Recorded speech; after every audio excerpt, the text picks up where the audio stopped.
Flat is a physics-based puzzle platformer. It has a bit of everything. The main gimmick of the game is hands. You can grab onto anything to help you get your little beanbag of a character through various different environments. The puzzles aren't ever brain-busting, though the game never gives anything away, and you're left to figure everything out by yourself through just your environment or clues, which is when the game is at its best. The versatility of your only ability lends this game to be more open-ended. There is a way the devs clearly wanted you to go, but there are also a couple of techs you can use to make completing levels a lot quicker. Those being diagonal hopping and climbing. Diagonal hopping is the act of diagonally hopping, which gets you a lot more speed than hopping forward or backwards. This can be used to cross gaps that you wouldn't otherwise be able to cross. Then we have climbing, the act of jumping on and holding onto a flat ledge and slowly sticking your hand in a higher position by swinging. Climbing can be used to skip entire sections of levels, or in Power Plant's case, almost the entire level. So my initial guess was this wasn't intentional. The extra levels not a part of the main campaign have various defenses against it, like jagged surfaces and the level laboratory straight up taking place indoors, though they were all created by fans in workshop competitions. So were the original developers aware of something this broken, and is it something they approve of players using? The answer is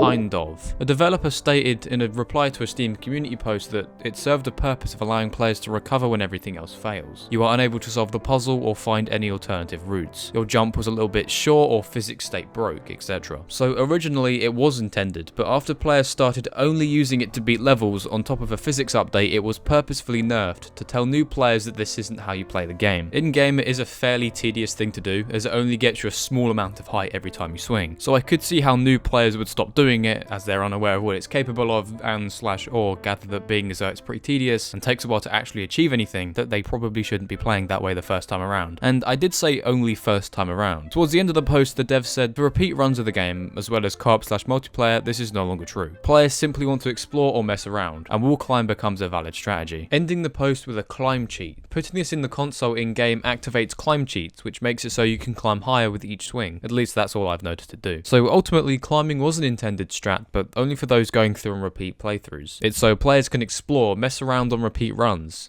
So looks as though I'm scot-free, as I have had more than my fair share of runs through this game, so the following video is from that perspective. The perspective of someone who has played this game far too much, and I will be sequence breaking in all the spots I know how. Just a little warning for you. I'd rather this video be true to how I play and lean more in the direction of, does this game still hold up years later? So with all that out of the way, let's get into Human Fall Flat.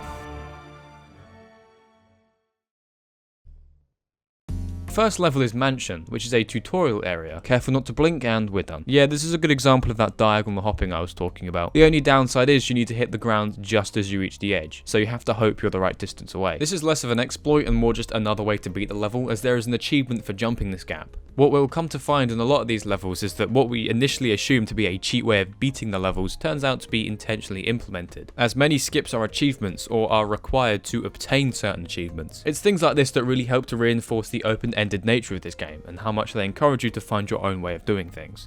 The next level, Train, is another good showcase of hopping. After climbing up the train, you can leap across a gap onto another carriage. Only saves time if you land it first try though. Otherwise you can just move the carriage.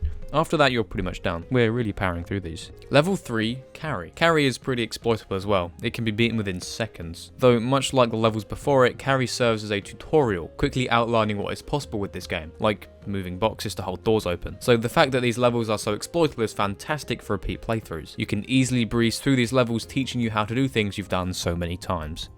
Our next level is Mountain. It's much less exploitable, however there are much quicker ways of beating it. Should players wander off the beaten path and explore, they can find this rope, which can be used to skip a section of this level. Mountain is entirely parkour based, which is my least favourite aspect of this game. It's not terrible, it's just the physics and loose feeling controls makes platforming a little tedious. In some instances my hands just refuse to stick to whatever I'm trying to grab, and the camera doesn't always like to play nice when it comes to certain sections. So while I don't hate the platforming, I feel the puzzle solving parts of the game shine a lot brighter, as platforming comes with more downsides. Demolition is a level that I complete entirely using skips, except the last part. I haven't figured out how to get through the gate without doing it legit. This level mostly consists of breaking walls, as the name might suggest, and also attempts to build on the tutorial level Carry, which uses boxes and door switches.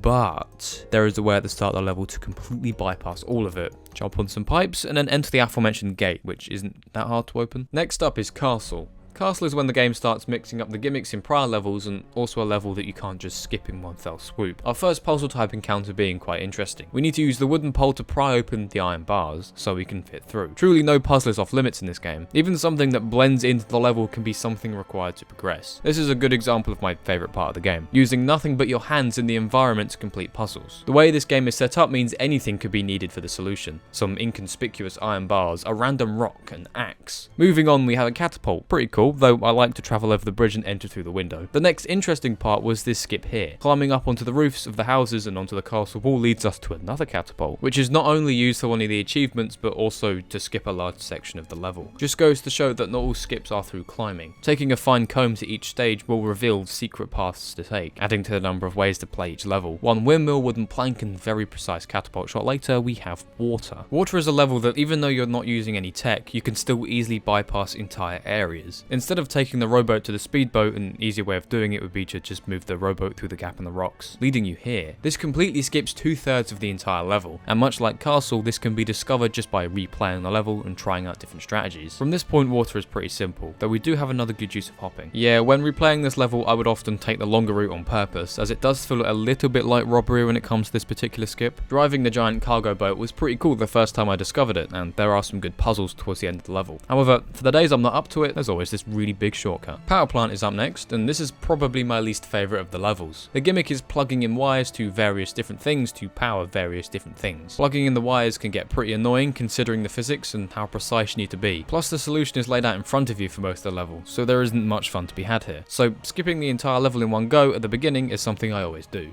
First with wall climb and then with luck. The last section sees you driving a truck to collect coal, to power a furnace, to power a turbine to open your exit. Instead, there's an already powered turbine that with just the right angle and momentum can be used to bypass it all, and it is very strict. Getting it first try is a huge time save, but my goodness does it take some practice, and even on my successful go I needed to do some wrangling to get into the exit. Aztec. This level is beatable within 3 moves. It's the quickest checkmate of them all. The blink or you'll miss it of the non-tutorial levels.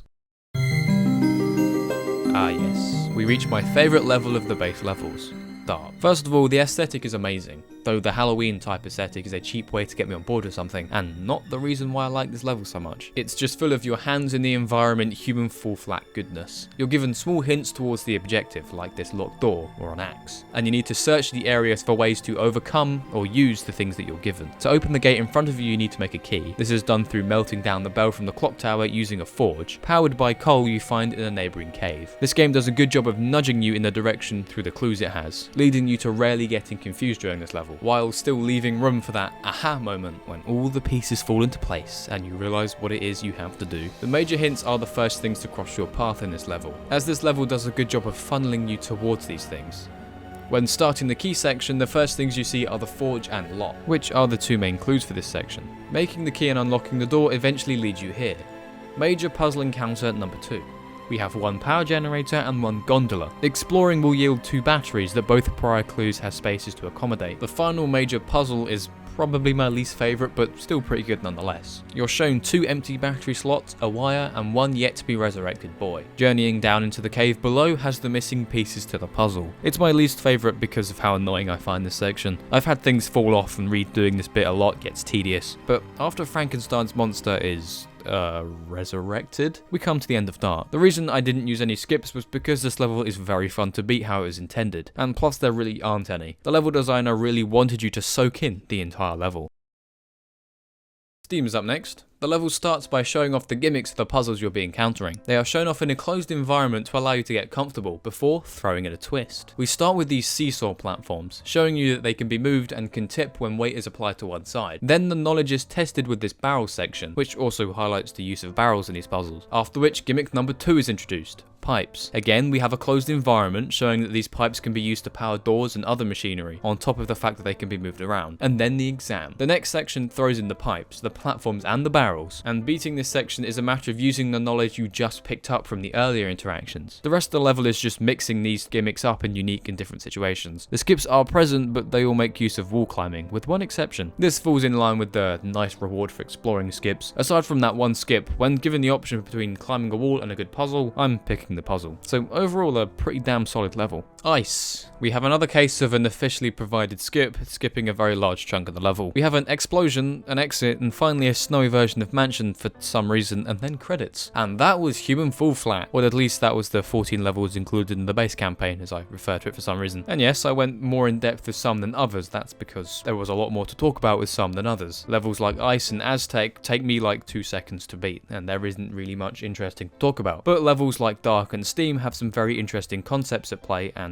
I thought deserved to be looked at more in depth. Although we might have finished these 14 levels, we aren't quite done with the game just yet. The devs launched a competition for fans to create their own levels, and the winner would receive $10,000 and their level put officially in the game. The first level to win this competition was Thermal. Thermal is a snowy themed level much like Ice. However, this level is nothing like Ice and also kickstarts a trend with these extra dreams. That trend being there only being one way to beat a level. Wall climbing and hopping won't get you far. Thermal is an incredibly tightly designed map that forces you into a certain direction, which heavily contrasts the levels of the base game. Despite this lack of room to experiment, this level is still pretty amazing. The majority of this level is you using the environment to solve puzzles and progress. For example, the solution to the first puzzle is closing a window letting wind in, ripping a torch off the wall, lighting it and melting a wall of ice, followed up by you moving a giant snowball up a hill only to push it down a slope to break open a gate. This level is pretty imaginative and opens up the possibility of anything being used as the solution, just like the best of the base levels. For a long time, this game does a good job of preserving that wondrous feeling of you can interact with anything, as the things you use to beat the puzzles are seemingly parts of the level design, of the decor. The first puzzle highlights that feeling very well through the things you need to do. The next standout section of Thermal was inside the cave. You have to use rocks to block holes, to redirect air coming out of them. The more holes blocked, the stronger the gust in the ones that aren't blocked, so you have to collect rocks to cover the right amount of holes to ascend to your way out. This is followed up with a platforming section, which is fine for the most part. My views on all platforming sections in this game are going to be the exact same. Thermal is a damn good level to start off these extra dreams, remixing old ideas from the base levels in clever ways, and also doubling down on that type of environmental puzzle solving seen in levels like Dark. While it doesn't leave room for you to experiment, the confidence this level has in itself pays off quite well. The puzzles and solutions to those puzzles are very creative.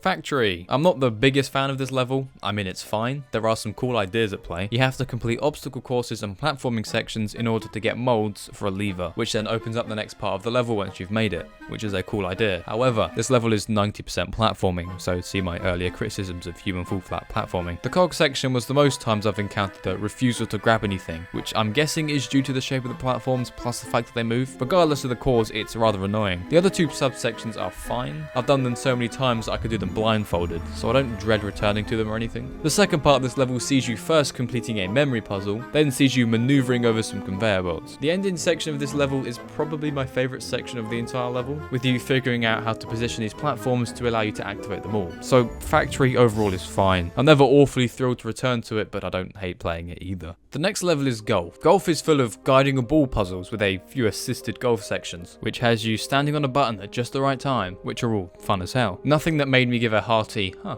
that was pretty imaginative, like Dark and Thermal, but still a fun experience to go through. It's also on the shorter side, or at least the easier side, as I can beat this level way quicker than the other extra dreams. But I guess size really isn't everything. I really like the fact the major platforming section of this level is skippable. The presence of a wooden platform indicates that this skip was intentional, so you get some bonus points. Overall, pretty good level. Next up, City. You start the level with a platform that launches you after a countdown, the use of which will be expanded on later on. This directly leads into the first of 4 bowling sections. This one makes use of a spring. Getting a strike is how you progress these sections. The next room is a platforming section that I don't mind replaying. Not because of the platforming, but because there's some problem solving you need to do in order to line the platforms up. The platforming isn't the main event here, it's the puzzle. Climbing up is just a necessary means to an end. The same with this next bit. The puzzle here isn't really a puzzle, but it still adds more enjoyment to platforming. We're not 5 minutes in yet, and we have 3 different concepts thrown at us. It's quite difficult to get bored playing this level. Just as you thought this level had shown all of its cards, we have a section where you use a crossbow to shoot targets, which works quite well. The crossbow fires automatically, you just need to aim it. That makes 4 ideas that could have made perfectly fine levels by themselves, but City's on a mission.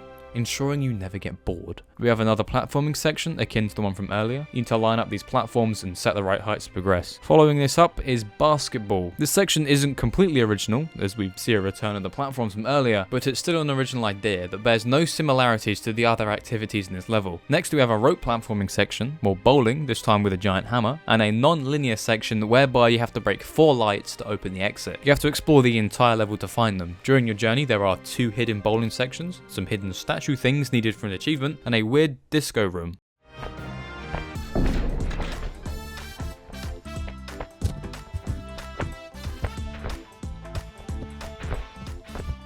All of which are optional, and you only need to break the lights. You travel around on these drones. This is probably the best section of the level, and is a really good proof of concept for a completely open-ended level, where you complete smaller objectives in any order to open the exit gate. And I really hope if they have any more levels planned, or even a complete sequel, that they explore this idea in particular. I mean, City is filled to the brim with cool ideas that would make great levels, and is easily my favourite of the extra dreams. It's imaginative and non-repetitive. Even the platforming sections somehow manage to be enjoyable. Every new idea is fun and completely different from the last, ensuring you never get bored. City is followed up by Forest. Not a bad level by any means, but it doesn't include any original ideas and also has a couple of the most annoying platforming sections in the game. We have a plugging in the wires section, borrowed from Power Plant. We have a break the wall section, borrowed from Demolition. This holding the windmill section is similar to the section in Castle. There is a section where you have to move an ice block before it melts, similar to the level Ice. We have a section where you melt some ice in order to progress, much like Thermal. Then the original sections are all platforming ones. The Wild West one being not that bad, but the section with the plane and the cliff edge is so strict with its error margins that it amplifies my complaints about physics and the camera hurting my human fall flat platforming experience. Forest seems like a collection of previous ideas, which is a fun idea, like the ultimate level combining all that you've learned, and from that angle this level is quite alright. However, it's not very clever with how it reuses those ideas, and simply copies and pastes those ideas. Plus they're connected with human full flat platforming at its worst. The level isn't a bad experience. The ideas it borrows from are from levels I rather enjoyed, and redoing those puzzles was quite a nice experience, but it's certainly one of the weakest levels in the game. Last, but certainly not least, we have Laboratory. This level is straight puzzle solving, and the solo experience really forces you to think. This level centers around 2 concepts. The first being these weird energy ball things that are used to power doors, and are the main way of progressing. Second, we have the return of those platforms from City. I mentioned how each concept in City could be its own level. Lab is the main reason I say that, as it's basically just an expansion of a concept in City, and expand on that concept it does. The second room uses it to collect 3 orbs to open the door. It features one of those platforms in the center, and you need to figure out where to stand on it in order for it to send you the distance you desire. Next section involves a cannon that you use to open 2 large doors by shooting 4 large buttons. We have a minor platforming section, a fan section, 1 large door, and a giant orb. This whole room gives me huge Vega Central Processing vibes from Doom 2016, from the look of everything. This section is quite simple, just move 5 orbs from one spot to another, and you have some singed retinas. Solid level. That was all the extra dreams. A pretty large jump in quality from the base level, though I do miss the being able to figure out your own way of beating them. Human Full Flat features lobby areas for multiplayer, one being Christmas themed and the other being Chinese New Year themed, and unlike the Christmas one, the Chinese New Year one has a few secrets. You know what, I've got time. You start this secret by placing the heads back on the statues, and there are a few hidden ones that you have to go and find. This opens up the temple. You then need to light the candles in the temple, revealing an orb. You take the orb to the roller coaster and place it on the pedestal, which opens up a second stop on the ride. Finally, this stop allows you to create magic items, one of which being an umbrella that lets you fly. Finally, we have the achievements. I wouldn't normally talk achievements, but they do encourage you to create your own path through some of the levels, and explore places you wouldn't normally, and to me at least are a pretty large part of the experience. Also, one of them is bugged, so I'm doomed to forever be at 94 out of 95. It's that damn landed a fort on Christmas one, and I've tried all the tricks. My own lobby, a friend's lobby, some random person's lobby. This is my hell. And that was Human Fall Flat. A wacky, fun puzzle wait, they updated it just today. The day of recording, they added a new level. That was planned. And that was Human Fall Flat. A wacky, fun puzzle platformer. Some of the puzzles in this game really make you think, and the using your hands ability is put to very good use. You can pick up anything, and they really lead into that in the level design. The things you need to progress are often hidden in plain sight, really making it feel that any object is the solution. This game is an incredibly fun time, with a unique gimmick that really sets itself out from the competition.